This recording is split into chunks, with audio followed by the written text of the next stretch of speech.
Well, hello, and welcome back.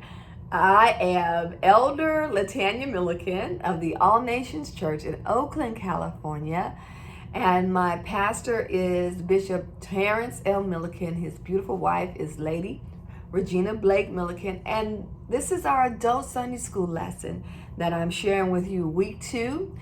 The highlighted scripture. Actually, before I get to the housekeeping things, so I'm sharing this video. It's actually the day before June the 13th, which is the date of our lesson, from Dallas, Texas. And I'm here to pick up my grandson, Zaire White, and I'm excited to see him soon. I flew in last night, and I made a couple of mistakes. I hadn't ate all day. I dressed too warm, and I didn't get proper sleep the last 2 nights. And so I chomped down some cookies right before the flight. And I tell you, on that flight, my body was doing all kinds of things. I'm like, oh my God, what is really going on? But because, so I wore this warm-up suit because I hate to be cold. I try to dress warm on the plane because of the air conditioning. Not beknownst to me that the flight was packed and it was warm in there. And so I got overheated. I was exhausted. I was hungry. And I tell you, it was an experience that I hope will never happen again. But I'm going to try to get some rest. I've had a couple of meals. I'm drinking plenty of water. But I'm here, and I'm here on his strength. He's going to give me strength to get through this and get some rest and enjoy my trip and get home safely. So let's go to our lesson. The subject is Gideon destroys Baal's altar. And again, it's highlighted from Judges, the 6th chapter, the 25th through the 32nd verse. And what I like to do as we get started is to kind of give you the why around Gideon's destroying Baal's altar. And I love to just kind of connect the dots, give you an overview. And so that's kind of what I'm going to do as I begin this lesson. Then I'll hop into what actually happened, and then we'll do some applications if we get time. I also received a question from Sister Keisha Leroy. Thank you, Keisha, for your questions. And I'm going to encourage you, if you have questions, if after you've studied the lesson, is something you want me to address or talk about it, you can email me. You can send, if you have my number, you can text me. I'm not going to give my number publicly, but you can email me. First name, last name at gmail.com, and that's LATANYA, last name MILLICAN@gmail.com. And if I have time, I will address your question. And so, Keisha, your question, once I get to that portion of the lesson, I'll sort of insert, my thoughts around that. So let me give you the why. Why was Gideon required to destroy the Baal's altar? And so when you look at the children of Israel, if you've been on this journey with me before, you know that they were a chosen nation. And God went into, he had promised Abraham, Isaac, and Jacob that he was going to bless them and that their seed would be great and that he would deliver them and give them a promised land. He was fulfilling those promises. And so as he was fulfilling those promises, he showed them these powerful miracles, and he delivered them from slavery when they were with Egypt. And now he was getting ready to kind of finalize these promises. Well, not finalize this because there was more promises in there, but let's just say he was getting ready to deliver on another promise, and that's give them a land. And so when they arrived at the land, this is the children of Israel, when they arrived at the land, they didn't trust God. They didn't trust God for the victory. So let me just kind of just share it and connect the dots. So you've got Abraham, Isaac, and Jacob, and then you've got the 12 tribes of Israel, which are Jacob's sons, and they went into slavery, and God God began this. He introduced himself during the slavery period, and he showed them that he could protect them and deliver them and give them victory. And so he showed his muscles through the miracles. And after the miracles, he kept them, in the wilderness. Well, he kept them in the wilderness, and then he went into this covenant with them, a covenant relationship with them, and gave them laws. And so I want to give you sort of a. Well, no, let me keep going. Okay, so when they got to the promised land, he instructed them that they had to remove all of the inhabitants on their land, and they had to destroy everything on the land. And that was and so the why in it, and the why in this lesson is because he knew that there was that if the inhabitants stayed in the land, it was going to be a threat to their commitment to him. Because the inhabitants, the Canaanites, the Midianites, all the Nites and the Ites, they worship idol gods, and God saw that was going to be a threat to that relationship. And so when I was studying this lesson, I thought about a male and female relationship where you're introduced to a guy, you meet him, and in your meeting he shows you who he is. He shows you that he's his power, his strength, his ability to protect you, to provide for you, to love you, and to care for you. And then after he shows you that, then you go into this covenant. If he's serious, and he begins to love you, you go into this covenant, and he says, okay, you guys have this agreement. This is what it's going to look like. Da da da da da da. And then maybe there's something in your life that may oppose a threat to your commitment to him. Maybe there's something in your life that will cause this relationship harm or damage. And so God could see that. He could see that. For example, okay, so back to the male and female relationship. Maybe you have this old relationship that's still hanging on, or a messy girlfriend, or it could be anything that could potentially threaten. You use your imagination. You've probably been in this situation before, where you've been in a relationship and there's some outside influence that is threatening or could potentially threaten your commitment. And this is what is happening in the story. So they're in this relationship, and the inhabitants and their behaviors threatens the commitment. And so that's why Gideon had to do what God had instructed him to do. And so now that I've kind of set the why of our lesson, let's dive in and see what happened. So we did I even tell you what we were highlighting today? Judges. I just got into it, huh? Judges, the 6th chapter, the 25th and the 32nd verse. And if I did, good. If not, I'm putting it here. I'm not doing any reading today, so I'm just paraphrasing because I have a lot of things I want to share. I'm sorry. Hopefully you've read it and you're ready for our lesson. Okay, so back.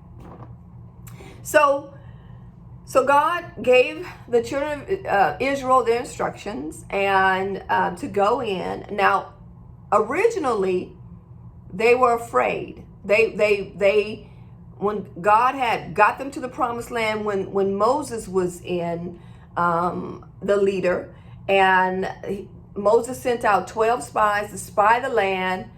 2 of them said, let's do it. 10 said, no, we can't do it. They made excuses.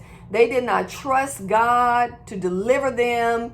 And so they wandered in the wilderness for 40 years. And so God wiped out that generation that doubted him after he showed them he could help them. And now they're getting a second chance. They're getting a second chance. And so here we see they're getting a second chance. God has instructed them, go and just wipe out the land, destroy their everything that they own, get them out of there. And so God has instructed in our lesson today for Gideon to go in and to pull down his father's tower, his father's altar, which is Baal's altar.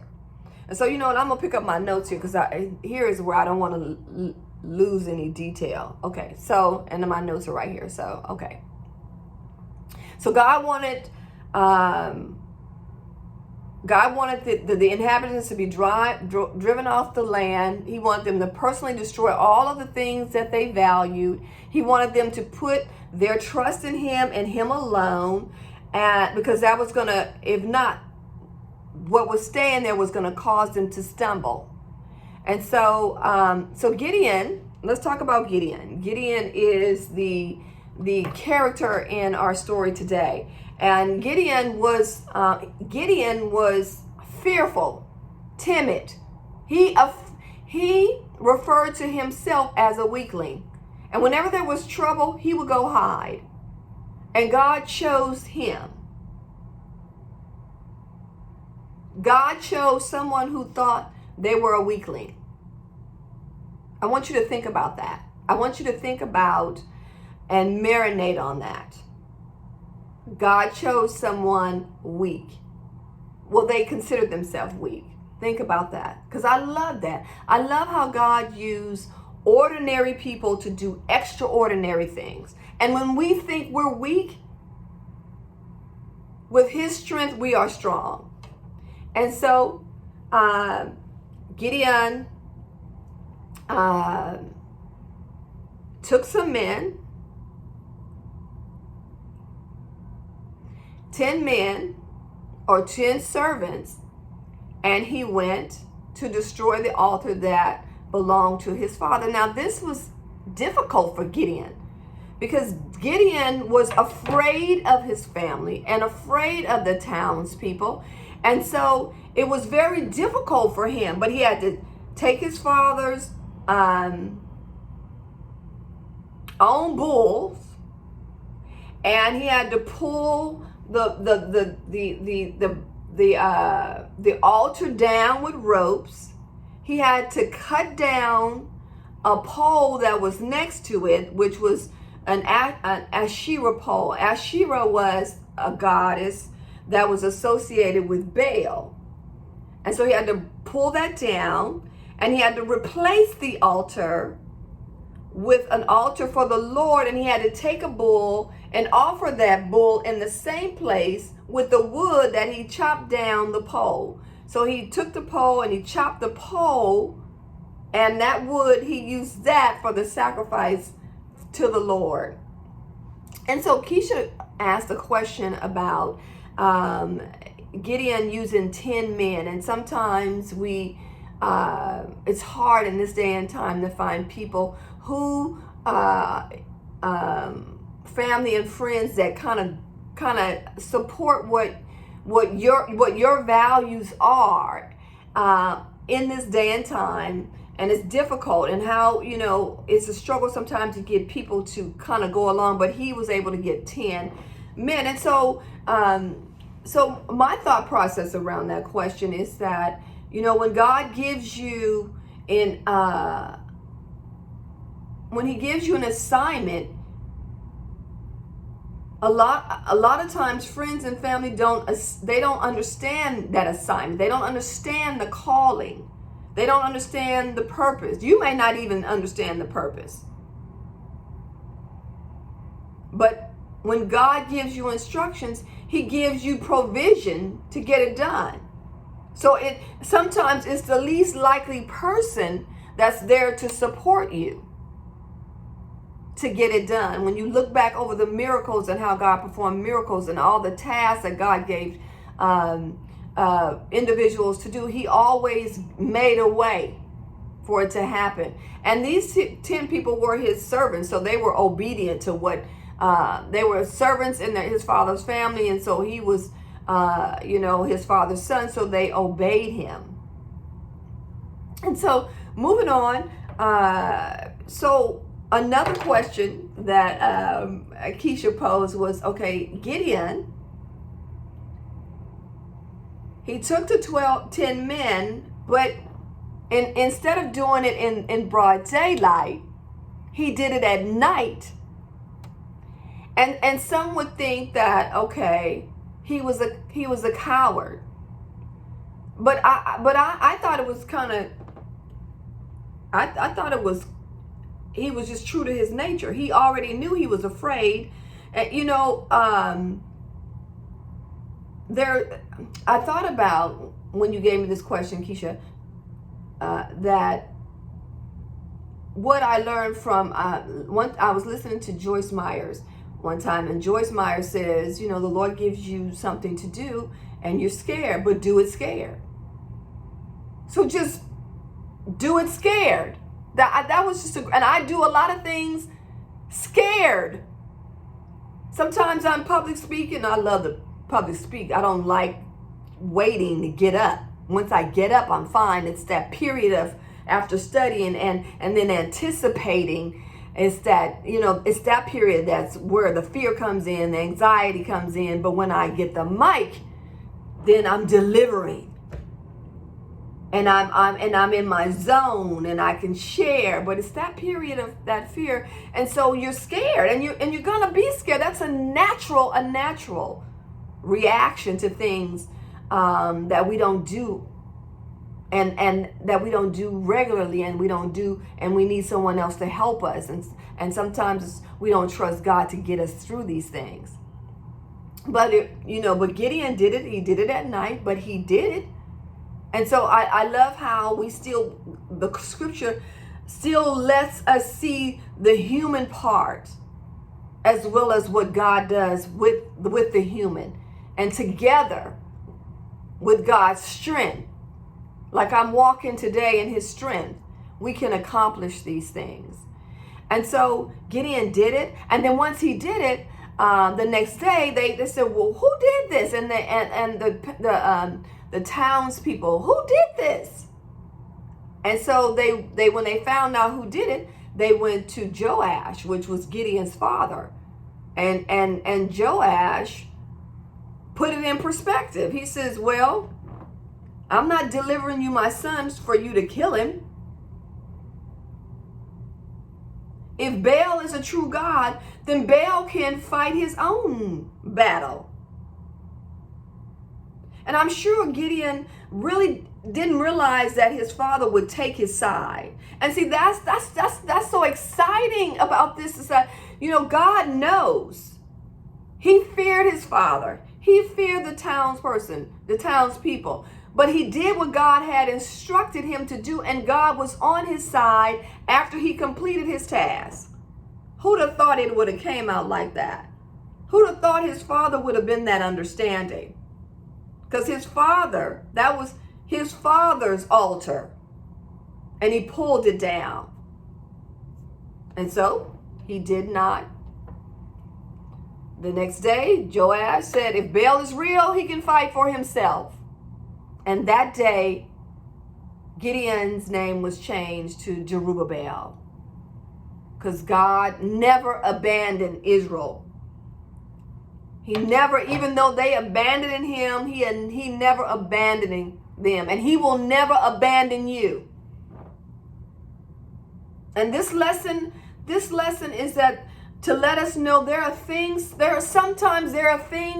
in our lives that will threaten our commitment to God, our commitment to our relationship with him. And he's saying you need to get rid of those things.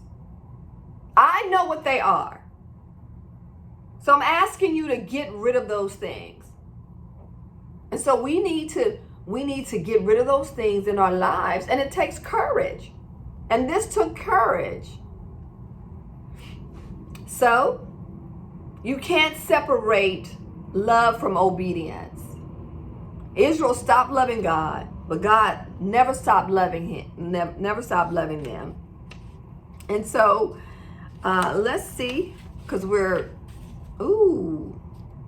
always think I'm not going to be long, and then it gets long. So let me just illustrate the lesson real quick. Wrap this up. Turning away from God brings destruction and hardship, but turning to him brings blessings and protection and provisions. The conclusion of our lesson: Gideon would later defeat the Midianites, but the greatest victory Israel had during this time as judge was the conquering of Baal worship. Sin is a much greater problem for us than any human enemy we might have. The greatest victory we have in our lives was when Christ conquered sin on the cross once and for all, securing our redemption and purchasing our forgiveness. And that's our lesson today. Gideon, the most unlikely person, does a heroic thing, does what God instructed Israel to do. In the dark, even though he was afraid, he got it done. He got it done the way he could do it. And God still accepted that. And God knows you. He knows your weaknesses. He knows your strengths. Sometimes we are tested so that we can realize God gives us sometimes assignments so we can realize ourselves. He knows what's in us. He knows what he put in us, but we don't know. And it's those challenging times when we step to the plate, and with his strength we get it done, and we can see that we can have the victory, and there's more in us than we know. And so this gave Gideon courage, because God had more assignments in the future for Gideon to do.